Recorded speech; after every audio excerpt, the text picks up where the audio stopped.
You can feel the buzz, right?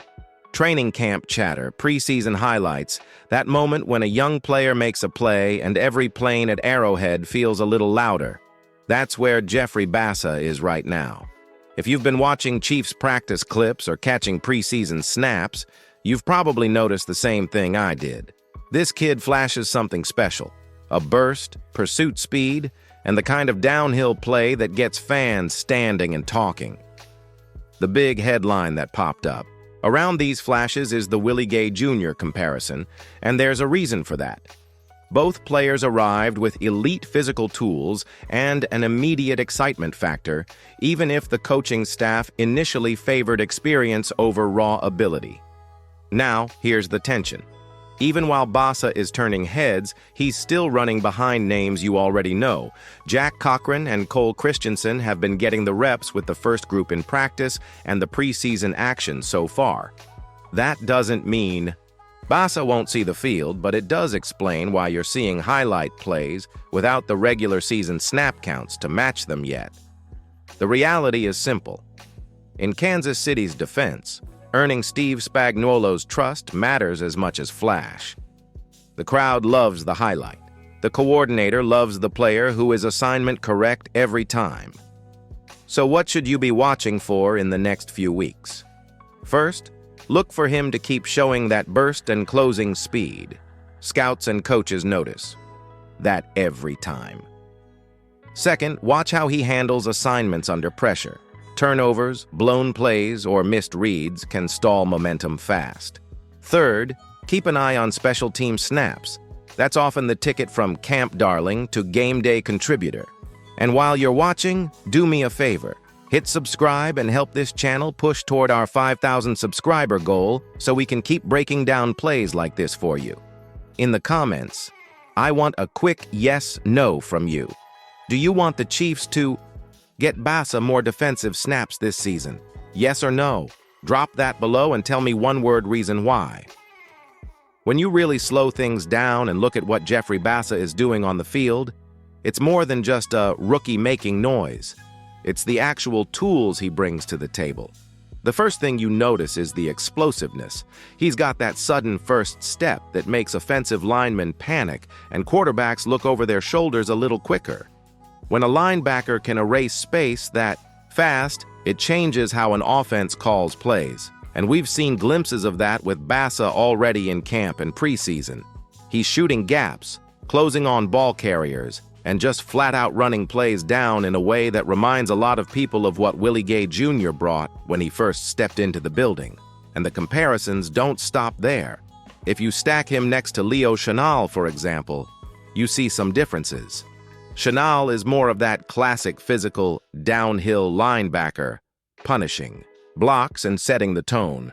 Bassa, though, looks like the guy who can fly sideline to sideline, track down an outside run, and still carry himself in coverage when needed. That's not easy to find. Chiefs fans know how long the defense has been searching for linebackers with this kind of versatility. When you've got Bolton to anchor the middle and Tranquil's veteran savvy next to him, having a younger guy like Bassa with this kind of speed is exactly what keeps the unit fresh and unpredictable. But here's the important part. Flashes are just that. Flashes. What makes them meaningful is consistency. When coaches cut on the film, they're not just watching the highlight where Bassa chases down a running back for a loss. They're watching if he filled the right lane on every single play before that, if he communicated correctly with the safeties, if he reacted properly to a motion or audible.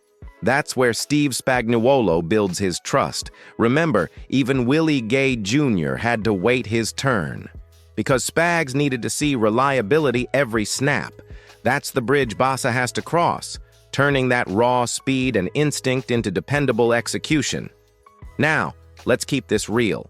As fans, it's easy for us to get caught up in the fireworks. You and I love seeing those big, splashy moments. But the reason those moments matter is because they give us a peek into what could be possible down the line.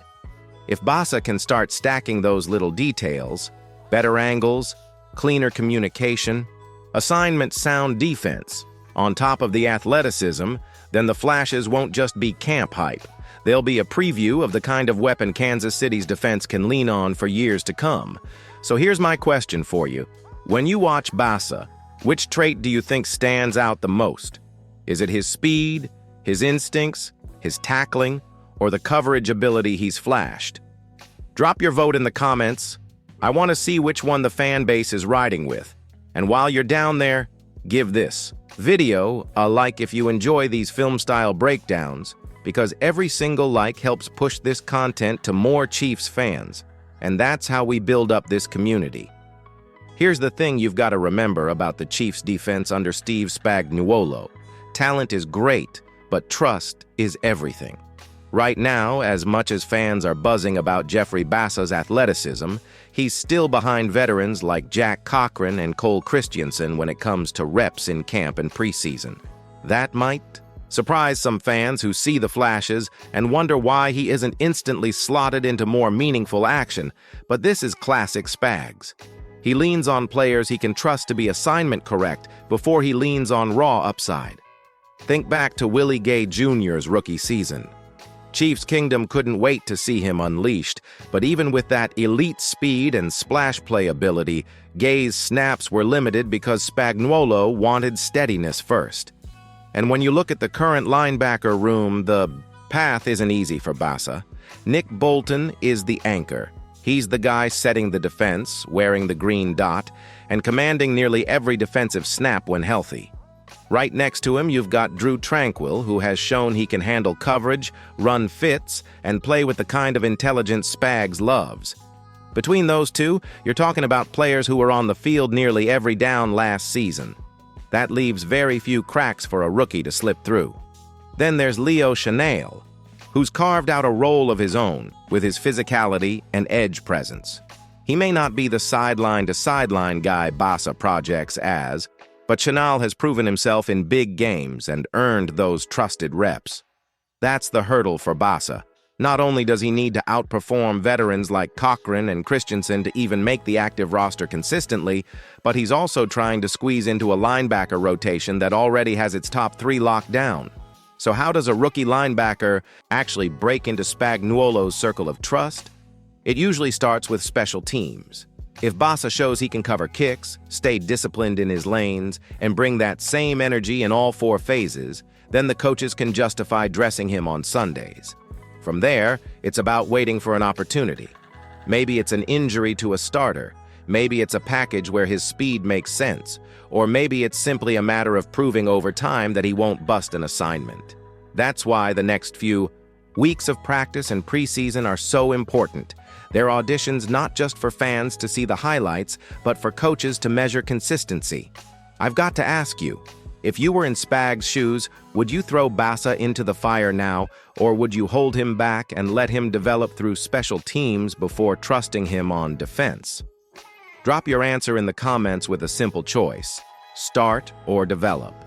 And don't forget to subscribe if you haven't already, because we're grinding toward that 5,000 subscriber goal, and every single sub makes a huge difference in keeping this channel growing.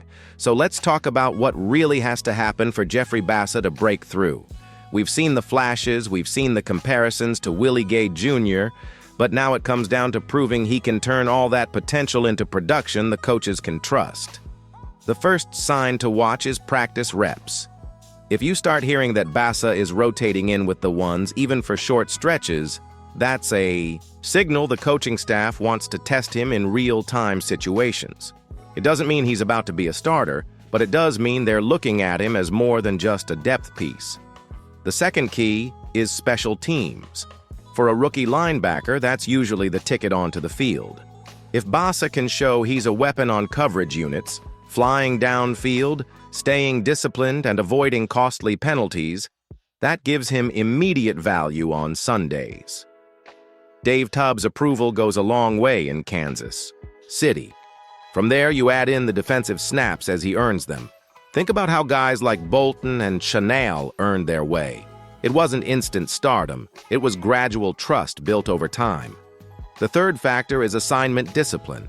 It's one thing to chase down a back for a loss in preseason, it's another to be in the right place every time against a veteran quarterback who knows how to punish a mistake. If Bassa can tighten up the mental side, alignments, reads, communication, then Spagnuolo will find ways to use that speed. That's when he could move from being just a rotational body to a real difference maker. So let's map out 3 possible scenarios. 1. He plays primarily on special teams this year with only spot duty on defense. That's the most likely path given the veterans ahead of him. 2. An injury or mid-season rotation opens the door, and Bassa shows enough to carve out a role by the second half of the season. 3. In the long term, he develops into a starting caliber linebacker who gives this defense another layer of speed and coverage ability, something you can never have too much of in today's NFL. Chiefs fans should remember, the franchise has a strong track record of developing defensive players, and Bassa could be the next example of that pipeline working. Now here's where you come in. Do you think Jeffrey Bassa will get meaningful defensive snaps this season, or is he a year away from truly breaking out? I want a simple yes or no in the pinned comment. And while you're there, subscribe to the channel and help us hit that 5,000 subscriber goal. Because when we get there, I'll drop a full mid-season update breaking down Bassa's progress with fresh film and fan reaction. Sharing the video helps too, because the more Chiefs Kingdom sees this, the bigger our conversations get. At the end of the day, it's easy to get caught up in the highlight plays and the buzz of a rookie flying around the field. But if you look deeper, what we're really seeing is the start of a developmental arc that could pay big dividends down the line. For now, enjoy the excitement. Keep an eye on those little signs of growth, and remember, the Chiefs' defense is already stacked with proven playmakers. If Bassa becomes the next one, it's just another reminder why this team stays at the top.